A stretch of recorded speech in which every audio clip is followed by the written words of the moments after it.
Estamos en Espacio Diverso, una coproducción entre Justicia TV y el Consejo para Prevenir y Eliminar la Discriminación de la Ciudad de México, el COPRED. El día de hoy vamos a hablar sobre paternidades responsables. Los cambios en la estructura y dinámica familiar han cuestionado el modo tradicional de ejercer el rol de la paternidad. Una figura paterna centrada exclusivamente en sus aportaciones económicas y el ejercicio vertical de la autoridad. Se busca justo evolucionar hacia un concepto que pone énfasis en las relaciones de afecto y los vínculos que pueden establecer con sus hijas, hijos e hijes, así como en los roles de género de las dinámicas familiares. Este proceso, sin embargo, ha sido lento por resistencias de todo tipo, sociales, jurídicas, culturales, psicológicas, emocionales. La importancia de una paternidad responsable en las dinámicas familiares es fundamental para la igualdad de género y el trabajo de cuidados dentro del hogar. Recordemos que de acuerdo con el INEGI, en México, la mitad de horas dedicadas a trabajar corresponden al trabajo doméstico y de cuidados no remunerado. Y son las mujeres quienes dedicamos el 67% del tiempo al trabajo doméstico y de cuidado en los hogares, frente al 28% por parte de los hombres. Esta carga que las mujeres y las niñas asumen en el cuidado y las tareas domésticas tiene consecuencias en la limitación de sus oportunidades, tanto de educación como de empleo, y asimismo reduce su poder adquisitivo. La paternidad responsable pretende que los hombres participen no solamente en lo económico, sino en lo emocional, en ser una base segura para sus hijas, hijos e hijes y para su pareja en caso de tenerla. Para platicar sobre estos temas nos acompañan en el programa de hoy Víctor Cobos, quien es consultor en masculinidad y violencias, y Alejandra Spitalier, quien es secretaria general de la Presidencia de la Suprema Corte de Justicia de la Nación, a quienes les doy la más cordial bienvenida. Me da muchísimo gusto recibirles en Espacio Diverso para platicar, pues justo, ¿no?, las paternidades responsables y cómo esto tiene impactos en el ejercicio de derechos de las mujeres y en específico acaba impactando de manera indirecta en un derecho a una vida libre de violencia. Víctor, me gustaría empezar contigo, tú que trabajas tanto con el tema de masculinidades.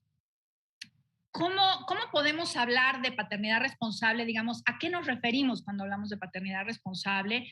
¿Y de qué hablamos cuando hablamos de masculinidades o nuevas masculinidades? Porque he oído que el concepto no siempre es muy bienvenido. Entonces, me gustaría empezar por ahí, Víctor, por favor. Perfecto. Pues primero, muchísimas gracias por la invitación al COPRED. Yo empezaría diciendo que me parece muy ambicioso yo definir qué es una paternidad responsable. Es decir, creo que podríamos hablar más bien de paternidades en plural, ¿no?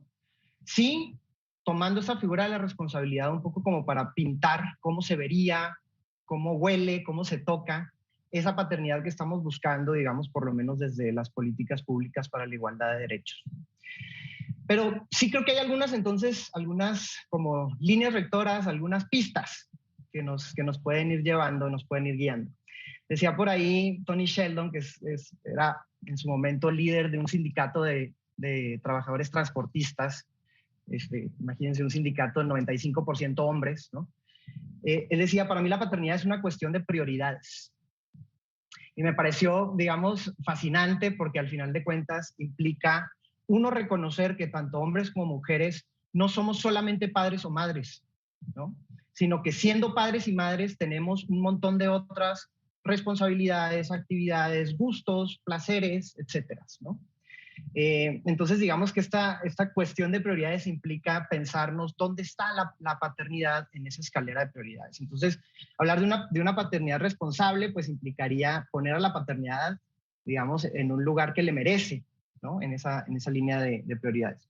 Quisiera partir también reconociendo que hay unas cargas diferenciadas históricamente para hombres y mujeres, ¿no? Es decir, en principio yo pensaría que una paternidad responsable tendría que verse exactamente igual que una maternidad responsable. Sin embargo, ubicándonos históricamente, sí hay unas cargas históricamente diferenciadas. Acá Juan Guillermo Figueroa, el profesor académico de la UNAM, insiste mucho en que alguna vez le surgió la duda de dónde estaban los abuelos de la Plaza de Mayo, ¿no? Este grupo de mujeres muy conocido mundialmente, de las abuelas de la Plaza de Mayo, que buscaban a sus hijos e hijas, pero también a sus nietos y nietas desaparecidos en el contexto de la dictadura militar en Argentina. Y entonces Juan Guillermo dice, bueno, todo el mundo sabemos, ¿no? Algo de las abuelas de la Plaza de Mayo, pero ¿dónde estaban los abuelos? ¿Habían abuelos?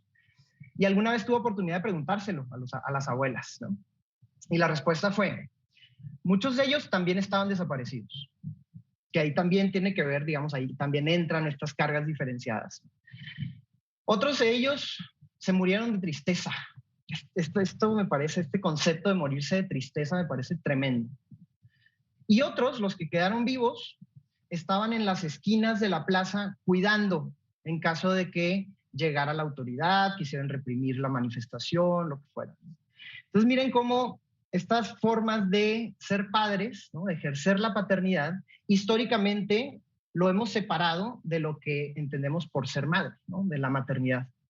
Y entonces digamos que esas cargas históricamente diferenciadas bajo un concepto de paternidades responsables tendríamos que más bien irlas juntando en la medida de lo posible. Ahora, un poco como para ir cerrando la idea de qué entendería yo desde mi ventana, desde donde yo veo el mundo, ¿no?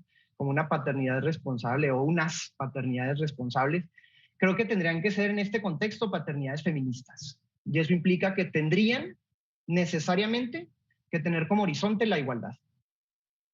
Y eso, digamos que es una transmisión de mensajes fuertísimos hacia la niñez, ¿no? Que pueden ser niños, niñas, niñes, ¿no? Al final de cuentas, ejercer una paternidad feminista implicaría entonces, ahora sí que transmitir con el ejemplo cómo es que se ve la igualdad. Y eso es, por supuesto, dificilísimo en este contexto, de nuevo, de cargas históricamente diferenciadas. Por otro lado, yo, digamos, les cuento así por encima, ¿no? Pero yo hace 5 meses, un poquito más, me convertí en papá de un niño, ¿no? Y entonces Agustín, se llama mi hijo, y constantemente me salta en la cabeza cada que hago cualquier cosa, ¿no? Pues estoy pasando un amarillo incluso y pienso, Agustín me está viendo. Es constante. Es decir, yo creo que la responsabilidad en la paternidad implica reconocer que todo el tiempo nos están viendo y que la paternidad se ejerce, sí, enseñando, guiando, pero particularmente a partir de lo que nos ven, no tanto de lo que les decimos, ¿no? Entonces creo que una paternidad responsable creo que implica reconocer eso, que todo el tiempo Agustín me está viendo. Hay una idea, ¿no? También por último que quisiera como ir cerrando, de Sturrock, que es un australiano que escribió un libro de paternidad muy famoso, ¿no? Y él dice, hay un montón de sugerencias que no pedimos, pero que nos dan cuando nos convertimos en papás y seguramente también en mamás. Y muchas de las sugerencias que nos dan a los papás es, antes de los 6 meses, tú no existes, ¿no? Es decir, tú no tienes nada que hacer por los bebés. Solo quieren a su mamá. Y entonces él reta esta idea a partir de un concepto que él llama el get stuck in, que un poquito en español sería algo así como métete de lleno. Es decir, haz lo que tengas que hacer. Y particularmente reta cualquier supuesta imposibilidad, ¿no? Cualquier supuesta imposibilidad implica reconocer, por ejemplo, que aunque nadie nos enseñó a ser papás, lo podemos hacer y lo podemos ir aprendiendo, digamos, haciéndolo. No nada más viendo o preguntando, sino haciéndolo. ¿Desde cuándo? Desde el minuto 1, ¿no? Digamos que esa es una de las grandes premisas de Sturrock con respecto al ejercicio de la paternidad. Yo, digamos, con eso un poco cerraría algunas pistas. Yo no creo que podamos en este momento como definir de forma cerrada qué son las paternidades responsables, pero creo que ahí tenemos algunas pistas, además históricamente ubicadas, ¿no? En este momento de la historia, ¿qué implicaría las paternidades responsables? Muchas gracias, Víctor. Sí, creo que haces como un mapa muy, muy importante sobre cómo podemos entender el ejercicio de la paternidad, que justo, pues no hay una manera específica de ejercer la paternidad. Sin embargo, a mí me parece que es muy importante justamente que en este caso las instituciones, las personas empleadoras hagan posible el ejercicio de estas paternidades. Y justo por eso me interesa muchísimo, Alejandra, pues la perspectiva desde la Corte, porque bueno, pues justamente la invitación fue porque hace unos meses se implementó esta licencia de paternidad de la que me gustaría que platicáramos un poquito en el segundo bloque, ya más en lo concreto. Pero esta perspectiva, ¿cuál es la perspectiva que tienen desde la presidencia de la Corte del ministro Arturo Saldívar sobre las paternidades y este concepto de corresponsabilidad familiar y el concepto de paternidad responsable que tuvieron, digamos, en perspectiva para poder implementar esta política.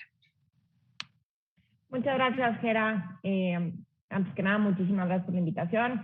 Víctor, encantada de compartir este espacio contigo. Me parece que es un tema padrísimo y es un tema que nos va a dar para muchísimo temas y perspectivas y aristas de charla. Yo creo que nos vas a tener que invitar a un segundo programa porque es muy corto el tiempo y son muchísimas las ideas en la información. A mí, antes, o en primer lugar, lo que me gustaría compartir con ustedes es que me gustaría replantearnos un poco el concepto de paternidad responsable y más bien verlo como un concepto de corresponsabilidad en la crianza. ¿Por qué? Porque esta connotación de paternidad responsable, de alguna o de otra forma, todavía tiene una carga social de lo que el padre, qué tiene que hacer el papá o hasta dónde llega la actuación del papá para determinar que su conducta es responsable y que está cumpliendo con lo que le toca como ser papá. Y entonces esto nos viene como a muchos esquemas desde los conceptos sociales tradicionales y culturalmente aceptados, en donde el papá cumple ayudando, en donde el papá cumple como proveedor en términos económicos, en términos materiales, en donde el papá con que pase un poco de tiempo con sus hijos, hijas e hijes, podría ya estar complementando esta parte emocional. En cambio, la corresponsabilidad de la crianza nos lleva mental y emocionalmente a otro espacio en donde de lleno se toca el problema. Y el problema es que efectivamente estos estereotipos y estos roles de género, tanto para hombres como para mujeres, han sido una construcción social de antaño, en donde a las mujeres, desde el concepto de feminidad, y a los hombres, desde sus masculinidades, se les imputan determinadas tareas que se han venido diferenciando en mil y un aspectos, pero en específico en el tema de la crianza, pues con actividades y con participaciones muy específicas. A la mamá se le ha dejado sobre todo la responsabilidad de la atención, de lo que es el cuidado de los menores, de lo que es la alimentación, de lo que son los soportes afectivos, de lo que son las cuestiones de educación, de complementación con las escuelas, en términos de salud, quien las lleva al pediatra, quien las registra, quien hace todo eso es como labor de la mamá. Mientras que al papá, pues se le contempla como el proveedor, como la autoridad, como quien marca la pauta de la familia. Y en este sentido, desde la feminidad y desde la masculinidad, pues la participación de los hombres en la crianza ha sido muy superficial o muy tangencial. Si nosotros hablamos de que estos roles y estos estereotipos a quien perjudican en primer lugar, sin duda, es a las mujeres, pero también en segundo lugar es a los niños, a los infantes, a los menores, a las niñas, niños y niñas, vamos a entender por qué la corresponsabilidad en la crianza va a abonar a todos, a los menores, a las mujeres y a los hombres.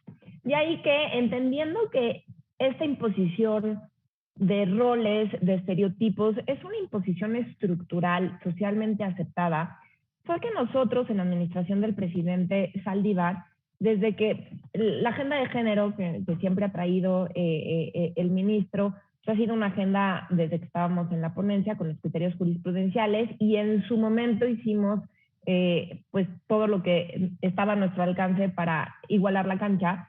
Y obviamente ya que estábamos en la parte de la administración, pues tratamos de ver qué medidas podíamos impulsar para que esta desigualdad estructural se fuera modificando. Y una de las medidas que vimos que podíamos implementar precisamente que combate el problema de la desigualdad es desde la desigualdad o el desequilibrio que hay en el primer núcleo familiar. ¿Cómo podíamos equilibrar esto si no nos competía meternos a las casas de nuestras trabajadoras o de nuestros trabajadores? Pues obviamente con políticas públicas que fueran una acción afirmativa que permitiera que los hombres y las mujeres tuvieran una igualdad en el núcleo familiar. Y ahí fue como surgió el programa de las licencias de paternidad, precisamente para abonar a una crianza corresponsable, en donde, repito, se van a beneficiar las mujeres, se van a beneficiar los menores, pero también se van a beneficiar los hombres.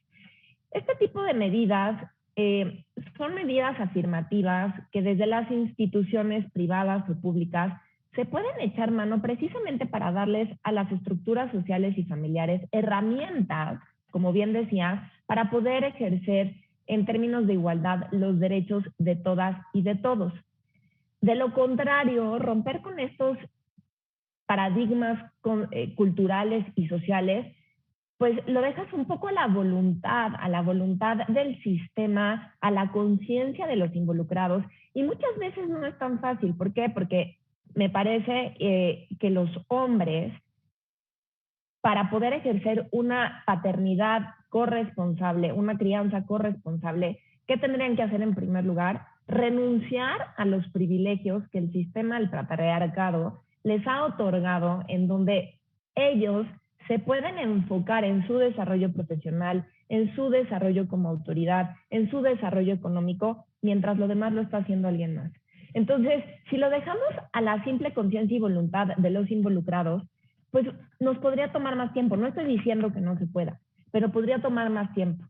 De ahí que desde la Corte estimamos que teníamos que tener acciones afirmativas y acciones contundentes precisamente para ir marcando y abriendo brecha hacia la dirección correcta. Las licencias de paternidad fueron punta de lanza en todo el continente americano. Aquí en México somos la primera institución pública que se les da en términos, y por licencias de paternidad quiero hacer como ahorita nada más, obviamente el corchete, con independencia de que lo desarrollemos más adelante, que son licencias que igualan el periodo de maternidad de las mujeres, que son 3 meses pagados. Entonces, en ese sentido era una acción que nosotros podíamos tener para incidir directamente en la igualdad del primer núcleo, que es el núcleo familiar. Muchas gracias, Ale. Sí, ahorita me gustaría muchísimo que nos platiques vaya, en qué consisten las licencias, pero bueno, sí, por supuesto, destacar en este primer bloque que es una licencia que iguala la licencia de maternidad, y que esto resulta importantísimo porque hoy día la Ley Federal del Trabajo únicamente reconoce 5 días. 5 días a los hombres para pues la llegada de su hijo, hija, hije, y esto pues lo hemos dicho muchas veces, es un tiempo muy corto, es un tiempo ridículo que realmente no sirve para generar vínculos del padre con sus hijos, pero tampoco sirve para generar esta corresponsabilidad, y tampoco sirve para generar esta idea dentro de los espacios de trabajo de que las personas, los hombres particularmente, son padres, tienen una responsabilidad o una corresponsabilidad con respecto a sus hijos, y tienen vínculos, porque también los quieren, también quieren ir a pasar una tarde con ellos, y aunque no es divertido explicarles cómo se hacen las sumas, es algo que pues quieres hacer con tus hijos, y los hombres generalmente no tienen esta oportunidad, no siempre porque ellos no quieran, sino porque muchas veces en sus empleos esto no les es permitido, porque se percibe que son empleados irresponsables y poco comprometidos si salen temprano de trabajar. Sobre esto vamos a platicar ahorita en el siguiente bloque. No le cambien, porque como dijo Alejandra, yo creo que vamos a necesitar un segundo programa porque hay muchísimos temas que tenemos que conversar, y que pues ahorita regresamos y seguimos con ello. No le cambien, estamos en Espacio Diverso. Pues estamos aquí de vuelta en Espacio Diverso y estamos hablando sobre paternidades responsables. Y bueno, pues justo en el bloque pasado estábamos hablando sobre estas posibilidades que tienen los papás de pues ocuparse, de ser corresponsables de su familia, no solamente hijos, hijas, también tareas de cuidado muchas veces hacia personas mayores, ahora con COVID, por ejemplo, con respecto a su propia pareja, ¿no? Tradicionalmente se ve que las mujeres podemos tener estas facilidades en los empleos, digamos, hay como esta ya comprensión de que las mujeres somos las responsables de estas tareas domésticas y de cuidado, pero no los hombres. A los hombres siempre hay alguien que les cuida. Y en ese sentido, pedir estos permisos o avisar, digamos, que van a llegar tarde porque fueron a dejar a los chicos a la escuela, o los tienen que llevar al dentista, o este tipo de cuestiones que tenemos que realizar quienes somos papás o mamás, es difícil. Víctor, ¿cómo complementar esto, y sobre todo cómo hacer este cambio cultural para que realmente se entienda que los hombres también tienen responsabilidades familiares, domésticas y de cuidados? Primero creo que reconociendo en dónde estamos parados y paradas.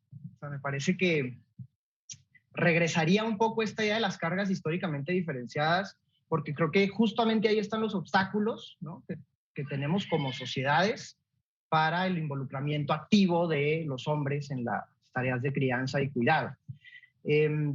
Digamos que un poco como yendo y viniendo con esta idea de las licencias de paternidad, yo me he encontrado muchísimo, particularmente, digamos, en instituciones públicas, tanto a nivel federal como a niveles locales, en que los hombres usualmente no se toman ni siquiera los 5 días, que ya hemos dicho, es hasta suena ridículo, ¿no? Pero son los 5 días que legalmente tenemos derecho los hombres para generar estos vínculos con nuestros hijos o hijas recién nacidas, ¿no? Hay muchas personas, muchos hombres que ni siquiera esos 5 días se toman. Esto implica entonces que digamos que existen unas razones estructurales, pero también hay unas razones que en el ámbito individual o por lo menos interpersonal funcionan a veces incluso más fuertes que lo que dicta la misma norma jurídica. Es decir, la misma norma jurídica podrá darnos derecho a más tiempo, pero si ni siquiera los 5 días nos los estamos tomando, entonces algo no está funcionando, ¿no? No nada más en la norma jurídica o en la disposición, ¿no?, en el diseño de la norma jurídica. Y entonces ahí, por ejemplo, yo les puedo contar que trabajando con policías me he encontrado que ellos se refieren a esta idea de cumplir. Es decir, cuando yo les pregunto de su experiencia al ser papás, ellos me cuentan que no, pues aquí en la secretaría incluso nos dan 10 días, ¿no?, más que el mínimo que dicta la Ley Federal del Trabajo. Ah, qué padrísimo. ¿Y cómo le fue? No, pues la verdad es que yo no necesité los 10 días, yo regresé antes, porque pues para apoyar aquí a los compañeros con las tareas, etcétera. Pero ¿cómo decidió cuándo, no? Le pregunté y me dijo, no, pues cuando creí que había cumplido, entonces ya regresé al trabajo. Y me quedé, digamos, resonando con esta idea de qué es cumplir para los hombres, ¿no? Y vuelvo a la idea de qué son las paternidades responsables, es decir, ¿qué entendemos por cumplir? Y digamos, en la mente de este policía con el que estaba trabajando, que por supuesto que ni siquiera le estoy juzgando, me parece que, insisto, hay unas estructuras que están manteniendo, digamos, estas creencias culturales de que para los hombres cumplir implica, pues, ir al hospital, ¿no?, si llego, porque si el trabajo me lo permite, incluso, y llegar, instalarnos en casa, adecuar la casa, es decir, mover cosas, etcétera, estos trabajos más manuales que implican fuerza física, etcétera, y dejar a la pareja y al bebé encargados con otra mujer, que puede ser su suegra, que puede ser su mamá incluso, ¿no? Es decir, la suegra de quien acaba de parir, ¿no? Y eso es cumplir, y volvemos a casa, y volvemos al trabajo, ¿no? Insisto, esto, además de que pudiera constituirse como ejercicios de violencia hacia las mujeres, digamos, en no asumir la responsabilidad que nos toca, esto que decía Alejandra muy, muy precisamente de la corresponsabilidad, pero también implica un obstáculo para nosotros como hombres para elevar, digamos, nuestro estándar de qué es cumplir, ¿sí? Y eso también, yo quiero, digamos, también ser enfático y no es fácil decirlo en televisión, ¿no? Pero es que a los hombres también nos hace un montón de daño no poder vivir nuestra paternidad, ¿no? Juan Guillermo, de nuevo insisto en citar a Juan Guillermo Figueroa porque me parece que ha estudiado las paternidades en México de forma muy, muy bonita incluso, y digamos que él hace referencia a la muerte paterna, es decir, tenemos este concepto de la muerte materna, ¿no? En puerperio, durante el parto, durante el embarazo, pero dice, bueno, pero la muerte materna tendría que extenderse mientras dure la maternidad, ¿no? La maternidad no se acaba los 42 días después del parto. Igual la paternidad, ¿no? Esto que decía de los papás o abuelos que se murieron de tristeza, ¿por qué no le llamamos a eso una muerte paternal? O una muerte, sí, paterna, ¿no? Es decir, ¿cómo extendemos lo que implica cumplir al ser padres y subir esa vara? Porque la vara es muy baja. Y yo de eso me he dado cuenta, digamos, me he topado ahora sí que con pared, porque justo la vara que a mí me ponen, y eso es algo que hay que denunciar, es muy baja. Y me felicitan por cosas tan absurdas, ¿no? Incluso entre pareja hemos tenido conversaciones, a veces que mi pareja se va a la oficina y entonces yo me quedo con Agustín, etcétera, y que en la tarde me dice, gracias, ¿no? Gracias por quedarte con Agustín. Y yo, no, es que no me tienes que decir gracias, ¿no? Y entonces ella decía, yo sé, pero hay una orden de feminidad que a ella le hace sentir mal por ir a trabajar, ¿no? Y además a mí me suben en un pedestal por hacerlo lo que ella también hizo el día anterior, ¿no? Entonces, digamos, hay que denunciar varias cosas y esto platicaba ayer con un grupo de universitarios y hablábamos de este concepto de traicionar al patriarcado, ¿no? ¿Qué es eso de traicionar al patriarcado? Pues creo que en principio traicionar al patriarcado no es nada más traicionar a los hombres, ¿no? Hay un colectivo en España, por ejemplo, que me parece interesante que se hacen llamar traicionando a papá. Es decir, traicionar al patriarcado es traicionar a papá. Pero no es solamente traicionar a los hombres que ejercen violencia sobre las mujeres y denunciarlos, sino también traicionar a las prácticas que desde estas órdenes de masculinidad nos han dado a quienes nacimos con pene, ¿no? Traicionar al patriarcado implica también, de nuevo, mediante haciendo, ¿no? Mediante el ejemplo, enseñarle a Agustín que él no tiene esa cajita de órdenes de masculinidad, por lo menos no desde nuestro tiempo, desde nuestras exigencias hacia él, pues, ¿no? Entonces me parece que, de nuevo, esto acercándose otra vez al tema de las licencias, pues tendría que pasar no solamente por lo institucional, que es bien importante, ¿sí? Lo institucional influye en la transmisión de cultura, ¿no? Cómo las instituciones transmiten cultura, pero también desde la cultura que se transmite en lo interpersonal, en las familias, en los barrios, en estas instituciones no formales, ¿no? Y puedo pensar en un club de fans, en el equipo de fútbol de la tarde o de básquet o de natación, es decir, en estas instituciones entendidas en lo general como un grupo de personas con un fin en común, ¿cómo intervenimos, digamos, esas culturas? Primero, para decirle a los hombres muy claramente que no somos nada más máquinas proveedoras, somos mucho más que eso, ¿no? Segundo, decirle a los hombres que cuidar es una tarea que sí se nos da. Es decir, creo que tendríamos que luchar frontalmente contra esta idea biologicista, ¿no? De que los hombres no somos capaces, de que no, lo que pasa es que ella es mejor.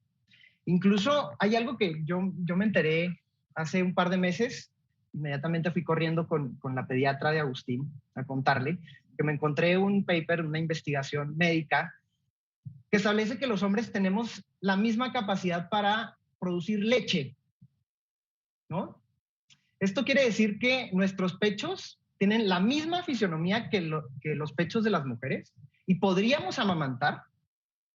Simplemente, digamos, médicamente lo llamó, en este médico que hace esta investigación lo llamó, lo que pasa es que evolutivamente el órgano está atrofiado. Es decir, como históricamente no los hemos usado, pues entonces batallaremos un poquito más para que salga la leche. Sin embargo, cuando yo fui corriendo con la pediatra a preguntarle, oye, ¿esto es posible? Cuéntame, ¿no? ¿Será que podemos como complementar, darle ella y darle yo también? ¿No? Y estaba emocionadísimo, no sé qué. Y un poco lo que me dijo fue, mira, sí sé de casos particularmente de parejas homoparentales de hombres, en donde uno de ellos igual se encontró ese paper, ¿no? Y fue corriendo con su médico a preguntar. Lo único es que como evolutivamente está atrofiado, pues hay que activarlo. Y eso implica tomar, digamos, ciertos medicamentos y estar succionando constantemente. Un poco digamos, la actividad funciona mediante oferta y demanda. En la medida en la que succionan, pues se le manda un mensaje al cerebro para que produzca leche. Pasa igual con los hombres. Nada más que va a tardar un poco más, ¿no? Eso fue, digamos, como la respuesta. Oye, pero entonces, ¿qué tengo que tomar? ¿Qué tengo que hacer? Y resultó que tenía que tomar y hacer exactamente lo que estaba haciendo mi pareja. Exactamente lo mismo, ¿no? La misma cantidad, la misma dosis, la misma cantidad de succiones al día, con bomba. Es decir, incluso lo que creemos que inevitablemente nosotros no podemos hacer, ¿qué creen? Sí lo podemos hacer. Entonces, retar esta imposibilidad biológica de hacer exactamente lo que pueden hacer las mujeres en la crianza, creo que tendríamos, digamos, que enfocarnos muchísimo en eso mediante transmisión de cultura, ¿no? Quieren, yo ahí le cierro para tampoco. Claro, sí, se cree que traemos como un chip. No sé tú, Alejandra, pero yo no sabía cuidar bebés cuando tuve a mis hijos, y pues es algo que aprendes, ¿no? Pero se cree que traes un instinto materno. Pero bueno, cuestionado al final del día, porque pues muchas veces lo aprendes pero porque lo aprendiste con tu familia, tu mamá, tus hermanos, tus sobrinos o alguien cercano, pero no necesariamente traes ese chip ahí puesto, ¿no? Ale, me interesa el tema de las licencias, pero si quieres entrarle un poco a este tema, por favor, adelante. Y si no, si nos explicas también cómo están planeadas, sobre todo en este tema que nos decías, que son los 3 meses pagados. Y la pregunta que en muchos espacios se nos hace es, ¿y eso cómo se financia? O sea, presupuestalmente, ¿cómo funciona? Y si no disminuye la productividad o la efectividad, en el caso, por ejemplo, de la Corte o del Poder Judicial en general, ¿qué pasa con el trabajo que se supone que tendrían que estar haciendo estos hombres? Y lo pongo así porque es la pregunta que siempre se hace. Perfecto, muchas gracias. Pues a ver, creo que va junto con pegado. Podría yo meterme al tema de las nuevas masculinidades y replantearnos como estos conceptos y estos chips que se supone que traemos unos y los otros. Y justo desde ahí, y hablando como de todo el tema de igualdad de género, pues fue que surge el tema de las licencias de paternidad. Creo que todo inicia, evidentemente, el ministro Arturo Saldívar siempre ha sido súper feminista y traía como muy marcada la agenda de género, pero afortunadamente, gracias también, y lo digo no porque sea yo la que estoy en la Secretaría General o porque Fabiana Estrada esté en la coordinación de asesores, pero me parece que también la visión de mujeres que están en puestos directivos acerca de estas visiones y estas necesidades del género para implementar políticas públicas. Entonces, cuando nosotros llegamos a la administración, este tema pues fue una de las luchas que Fabiana y yo dimos desde el primer día, y precisamente por la complejidad presupuestaria que eso implicaba y porque teníamos que hacer un reajuste en todos los órdenes del sistema, pues fue una medida que apenas lanzamos el 1 de octubre del año pasado y no la lanzamos con anterioridad. Y hablando un poco de lo que decía Víctor acerca de su pareja, de esta culpa que tenía cuando iba a la casa, bueno, pues es que como mujer que trabajas, no nada más has vivido esta parte de la doble o de la triple jornada muchas veces, que es un tema que en otras ocasiones tú y yo ya habíamos platicado con anterioridad. También está el tema de la doble presencia, porque aunque tenga resuelto el tema de la jornada laboral, está este tema de yo tengo que estar acá, pero también quiero estar allá, y si estoy en mi casa, también quiero estar en el trabajo, y entonces la doble jornada sí es un tema de ejecutar acciones, pero esta sensación de tengo que estar en los dos lados para verdaderamente ser una buena profesionista y una buena madre, es un tema tremendo de una carga súper estereotipada a las mujeres. Yo de verdad no conozco a algún hombre que se sienta culpable por ir a trabajar, ¿no? O sea, sí conozco a algunos que dicen, me gustaría estar un poco más en mi casa con mis hijos, pero se queda como en un deseo, como también lo decía Víctor. Entonces, justo estos temas y estas problemáticas que vivimos nosotros como mujeres que trabajamos y como mamás que trabajamos, fue porque teníamos la clara conciencia que teníamos que tomar una acción afirmativa para abonar a que esto se vaya disolviendo poco a poco.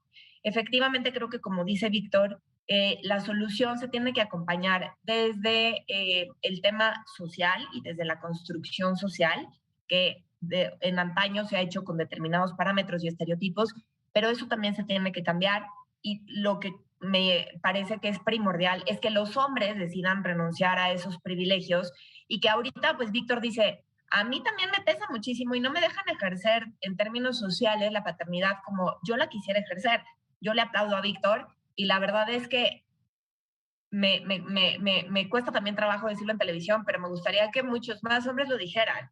Y lejos de que lo digan, lo que tienen que hacer es renunciar a esos privilegios que les ha permitido este sistema para decir, yo en estos esquemas estereotipados no lo tengo que hacer.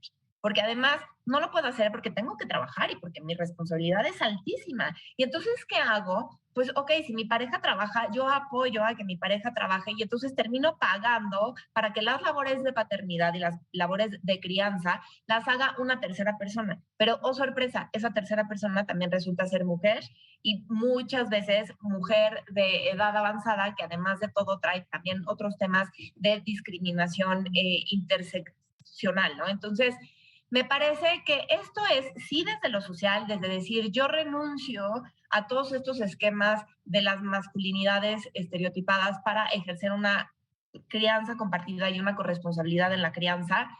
Y dos, desde las instituciones, tanto públicas como privadas, establecer acciones afirmativas. Entonces, poniendo un poquito el esquema, desde dónde sale, nosotros diseñamos estas economías. ¿Qué fue lo que hicimos? Nosotros teníamos programas de diversa índole. Antes se gastaba muchísimo en muchas cosas que para nosotros eran programas que no eran prioritarios, desde la compra de papel hasta la compra de diurex, y etcétera, como unas compras que tanto en la Corte como en el Consejo se hacían de manera separada. Aquí hay que recordar que la administración de las dos entidades es diferenciada, pero comparten la presidencia. Entonces, siempre habían como corrido por cuenta separada. ¿Qué hicimos? Hicimos consolidación de muchísimos procesos administrativos, lo que nos permitió al final del día tener ahorros y economías. Y esas economías las fuimos dirigiendo a programas que estimábamos que iban a dar no nada más mejor rendimiento y mejor funcionalidad. Obviamente por esto pasa toda una cuestión de el juicio en línea, organizar de mejor forma el Poder Judicial, dar mejores herramientas tecnológicas y humanas a todo el Poder Judicial para que desempeñaran de mejor manera su trabajo. Pero también en el término de derechos y en el término de las canchas igualitarias, pues teníamos que tomar esta medida. Y esta medida, ¿qué es lo que implica? Que un padre o una madre no gestante, en el momento en que se incorpora este nuevo integrante de la familia, tiene derecho a 3 meses de licencia totalmente pagados. Y esto lo pueden ejercer dentro de los primeros 9 meses de que nace el bebé o que llega al núcleo familiar. Tienen que ser 3 meses corridos. ¿Por qué? Porque pusimos este candado para que no fuera, me tomo vacaciones aquí 15 días y luego me voy a otros 15 días y me lo voy tomando de manera escalonada. Tienen que ser 3 meses de corrido. Y esta medida, ¿qué nos permite? Nos permite, primero, que haya un involucramiento desde los primeros meses con ese bebé. Como bien decían, estos chips no son naturales, no son biológicos. La conexión con las niñas, con los niños, con las niñas, se hace desde los primeros momentos. En este momento en donde la familia se integra y hay una comunidad propiamente equiparada, las labores, con un equilibrio en las causas, en las labores no remuneradas, va a haber un mayor entendimiento de las necesidades de todos los integrantes. Y la experiencia ha dicho que estas licencias de paternidad amplias van de la mano con una mejor incluso desenvolvimiento del hogar, en donde las mujeres al final del día van a regresar a la cancha laboral o al oficio o a las actividades que ellas deseen.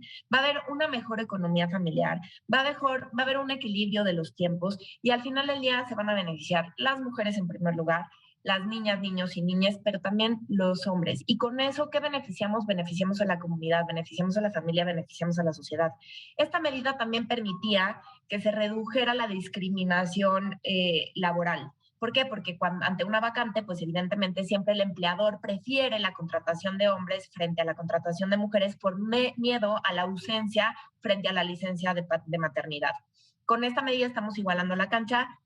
Si alguien decide formar una familia, va a tener la igualdad de derechos para poderlo ejercer y entonces reducimos esta discriminación. Y por último, también estamos reduciendo la brecha salarial. ¿Por qué? Porque generalmente va de la mano con la discriminación. Al hombre lo impulsas a que crezca, lo impulsas, le das formación, le pagas cursos, le das incentivos económicos para que su carrera profesional despegue. A las mujeres las tienes un poquito más contenidas porque en algún momento te van a renunciar, porque se van a enamorar de sus hijos y porque van a regresar a su casa a trabajar en la casa, ¿no? Entonces, con estas medidas estamos equilibrando y emparejando la cancha. ¿Para qué? Para que impulsemos el género, para que impulsemos la igualdad de género, para que existan más mujeres con puestos de mayor responsabilidad, con mayor dirección, que al final del día también puedan implementar medidas que beneficien a las mujeres. Y recordar, por último, y cierro la idea con esto, que no nos dé miedo el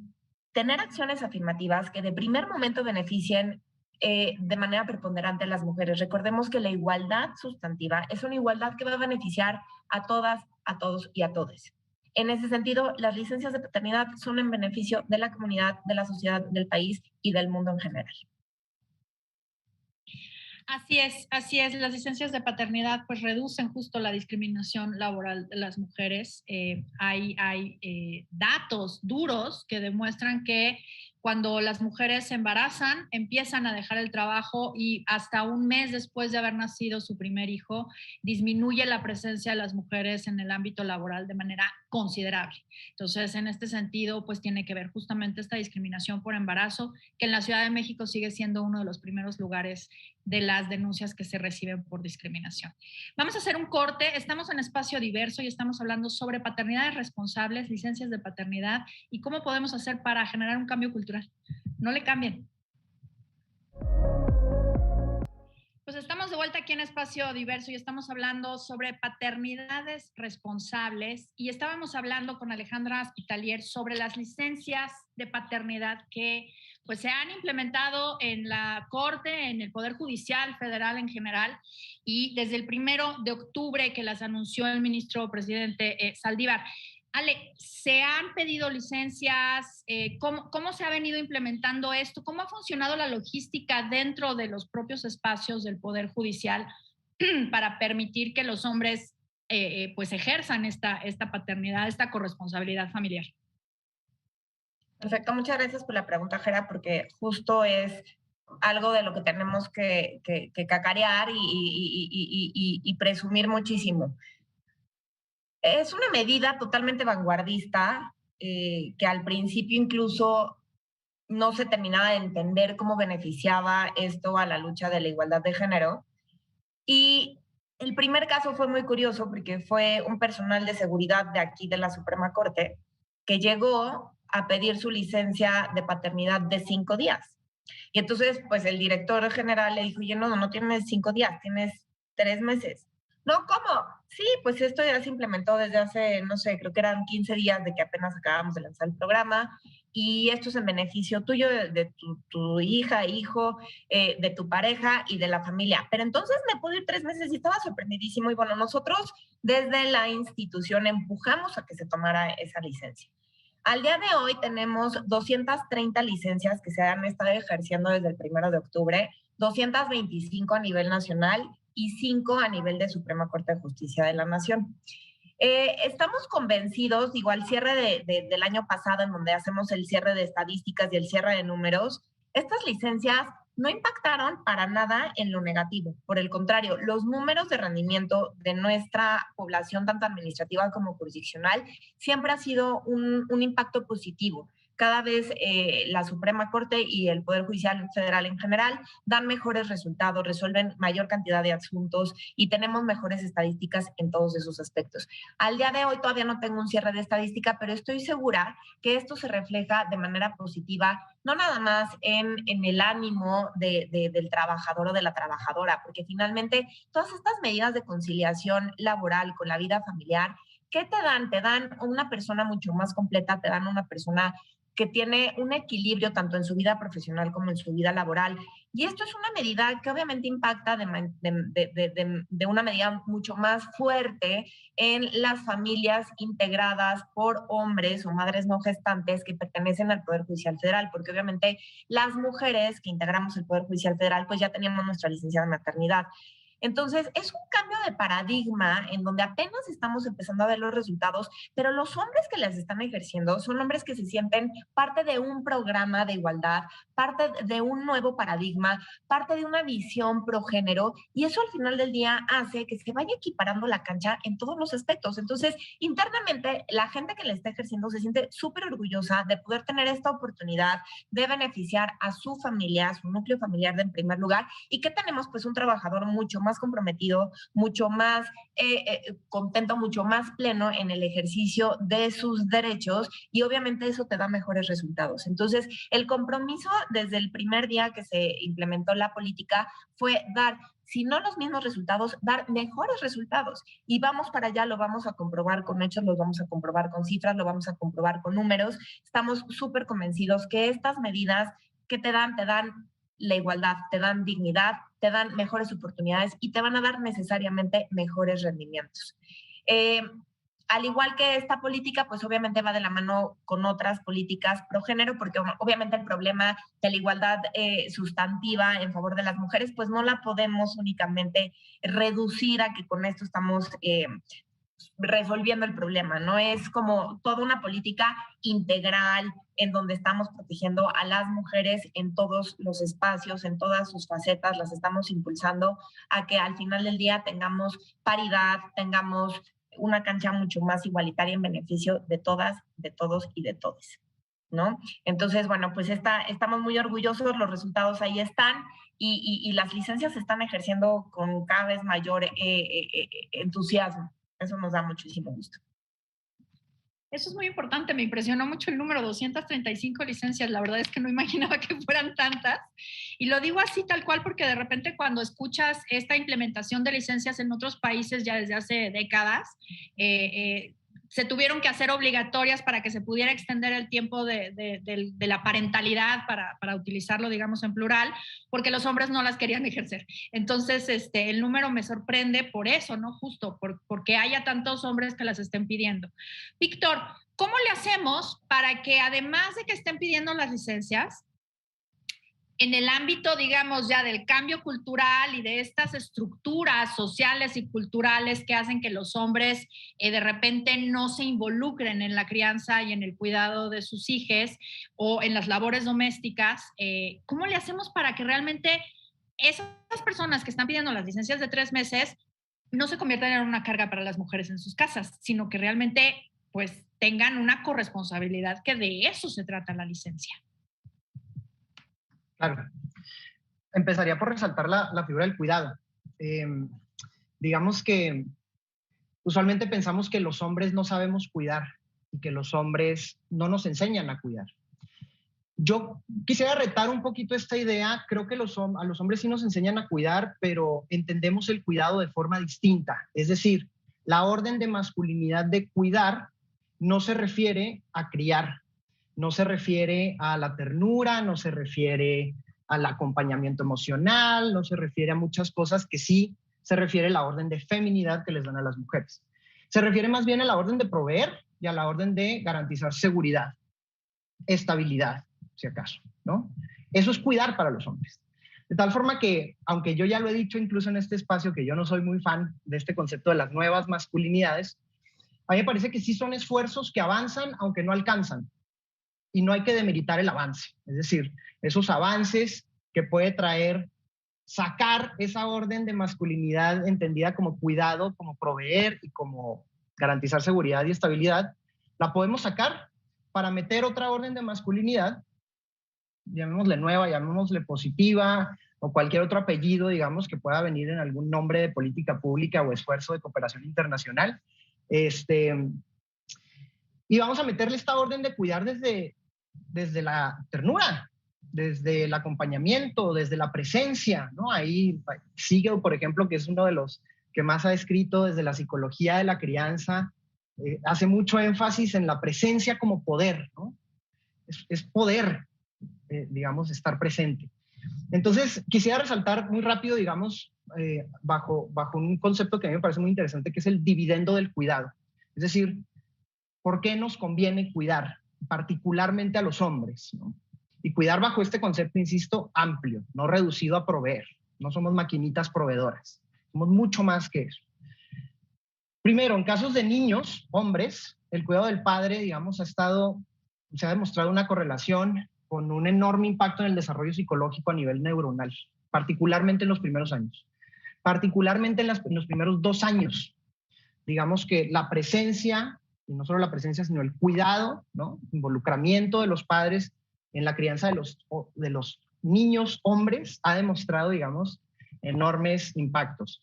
El contacto piel con piel, particularmente los primeros días después del nacimiento, con el papá, no solamente con la mamá, es decir, está muy estudiada, digamos, los beneficios que tiene este contacto piel con piel con la mamá, incluso en el momento del nacimiento, pero también con el papá, digamos que ha demostrado un aumento incluso hormonal, un aumento en niveles de oxitocina, que generan, digamos, facilitan las relaciones de confianza, de cortisol, de prolactina incluso, que facilita también estas relaciones de apego, Siegel le llama apego sano, ¿no? Entre el 85 y el 95% del desarrollo cerebral se da en los primeros 5 años. Es decir, si los hombres queremos tener, digamos, un impacto potente, importante en la crianza y el desarrollo de nuestros hijos, hijas o hijas, los 5 primeros años son fundamentales. De tal forma que, incluso, por ejemplo, yo cuando decidimos entre mi pareja y yo buscar embarazarnos, yo renuncié a un trabajo, digamos, de planta que tenía, ¿no? Y empecé a construir, digamos, cómo puedo yo manejar mis tiempos, ser consultor independiente, etcétera, y en esas áreas. Pero aquí quisiera resaltar que datos que nos da el INEGI, digamos que de los padres que reportan vivir con sus hijos o hijas o hijes, el 97.4% de esos padres trabajan. Pero de ese total de padres que trabajan y que viven con sus hijos, hijas o hijes, el 70.8% son trabajadores asalariados, mientras que el 22.4% trabaja por cuenta propia. Ahí estoy yo. ¿Qué hacemos ahí?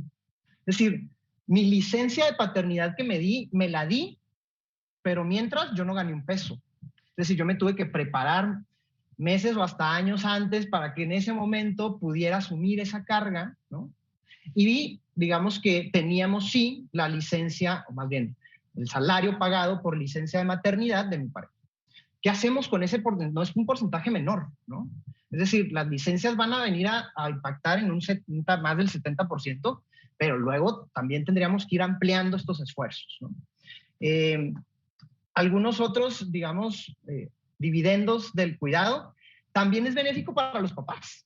También para los hombres nos trae un montón de beneficios involucrarnos en el cuidado de manera amplia de nuestros hijos, hijas o hijas. ¿Por qué? Mejora, por ejemplo, nuestro sistema de procesamiento emocional. Y esto podría tener un impacto tremendo en el ejercicio de violencias que ejercemos los hombres, por ejemplo.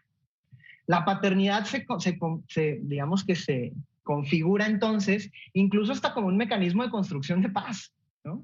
Bien, digamos, bien encauzada, bien entendida. Insisto en la modificación de las órdenes de masculinidad. Si no las podemos eliminar, que esa sería mi apuesta, pues por lo menos como si las modificamos para acercarnos un poco más a escenarios de igualdad y escenarios más pacíficos. La propuesta en general me parece que tendría que estar por repensarnos de forma muy seria y muy incluyente, es decir, muy interdisciplinaria, una nueva organización del trabajo. Y ahí me parece, digamos, yo quisiera felicitar muchísimo a la Suprema Corte, por vía tuya, Alejandra. Me parece que justo ahí tendríamos que estar, digamos, ubicando los esfuerzos. ¿Cómo nos pensamos una nueva organización del trabajo que permita justamente estos esquemas familiares y también pensando en familias diversas, ¿no? No solamente, digamos, un tipo cuadradito de familia. Eso me parece como también bien importante. La población joven cada vez está buscando más estos esquemas flexibles de trabajo, ¿no? Creo que la pandemia nos dio un ejemplo de que sí podemos pensarnos en nuevas formas de organizarnos en el trabajo, y ahí tendríamos, digamos, que estar, los hombres escuchando a las mujeres, ¿no? Porque hubo unos impactos tremendos en la pandemia, particularmente para las mujeres, y nosotros tenemos que escuchar, pero también tenemos que atrevernos a decir, a mi forma de ejercer la paternidad, ¿cómo es que le afectó o cómo es que le benefició? No sé, es decir, también veamos esos matices de esos grises, ¿no? Por otro lado, quisiera también hacer este énfasis en que por ahí Rob Sturrock dice que la paternidad es una fraternidad fragmentada. Es decir, a mí me ha impresionado muchísimo la cantidad de grupos en los que mi pareja está, en donde se pasan tips, ¿no? Y que la lactancia y que esto y que el otro y que no sé qué. Yo no tengo un solo grupo de papás en donde nos comentemos y nos digamos y oye, me preocupa esto y sabes que la doctora nos dijo. Y de verdad lo quisiera tener, ¿no? E incluso, digamos, cuando uno es recién se convierte en papá, de repente se empieza a relacionar con unos amigos o amigas que ya tenía por ahí olvidados, pero que tuvieron hijos, ¿no? O hijas. Y entonces, digamos que esas relaciones que se reactivan o nuevas relaciones que conoces a gente nueva, incluso lo he dicho, ¿no? Con algunos hombres, oye, hay que hablarnos más, ¿no? Sí, ¿cómo no? Órale, pues, ahí nos vemos.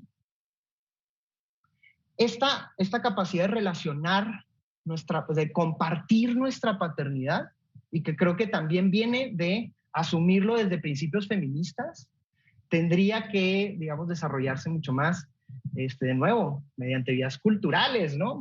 Por ahí, pero compartir la crianza implica también soltar cosa que los hombres también difícilmente, digamos, tenemos desarrollada. Gracias, Víctor. Perdón que te estaba yo haciendo así, pero el tiempo se nos acabó. Y Alejandra lo advirtió desde el principio, nos va a faltar tiempo para hablar sobre todo esto. Y me parece que es fundamental hablar sobre justo cómo la paternidad involucra a los hombres en distintos órdenes de masculinidad que justamente tienden a desmontar este concepto de masculinidad hegemónica, de este concepto de masculinidad violenta que tiene que demostrar su poderío, digamos, ¿no? Y que justamente forma parte de este entendimiento del cuidado desde los hombres, ¿no? O sea, este cuidado violento, este cuidado de con mis hijos no te metes, ¿no? Y justamente es a lo que tenemos que apelar. Yo quisiera decir que hemos centrado la conversación en el concepto de familia heterosexual, porque justamente es en estas familias en donde se encuentra profundamente reforzada la división sexual del trabajo, pero evidentemente entendemos que los conceptos de paternidades y de maternidades pues tocan también a la discusión a las familias lesbomaternales, a las familias homoparentales y por supuesto a las familias de crianza única, pues de un papá o de una mamá solo o sola, ¿no? Entonces en este sentido no lo olvidamos, no lo obviamos, pero nos centramos en esta construcción familiar porque es justamente esta en la que hay que incidir de manera mucho más fuerte, digamos, para generar un piso parejo, como se ha venido diciendo. Les agradezco muchísimo, Alejandra, Víctor, por su tiempo, por acompañarnos. Espero que podamos tener otro espacio para seguir discutiendo de esto y sobre todo, bueno, pues para poder ver cómo se ha venido implementando la licencia y sobre todo eso, ¿no? Que se tome como un ejemplo y como una buena práctica que se puede replicar en muchísimos otros espacios, que no pasa nada, que no se va a acabar la productividad, que no se va a acabar la eficiencia, que no se va a acabar el hombre como lo entendemos, sino más bien generamos un concepto de masculinidad mucho más dedicado a otros espacios y no solamente a la productividad. Muchas gracias, esto es Espacio Diverso y pues les esperamos a la próxima. Gracias, hasta luego.